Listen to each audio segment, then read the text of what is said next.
മുറ്റത്ത് നിക്കണ നല്ല മുല്ലച്ചെടിക്കും അമ്മയുടെ കൊഞ്ചിക്കുഴയല് കേക്കാൻ കൊതിയാ.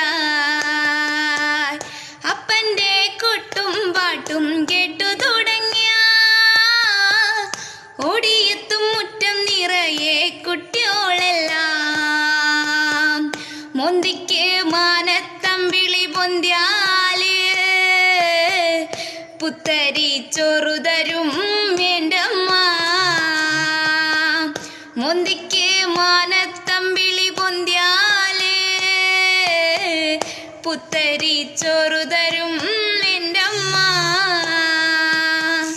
ഞാനും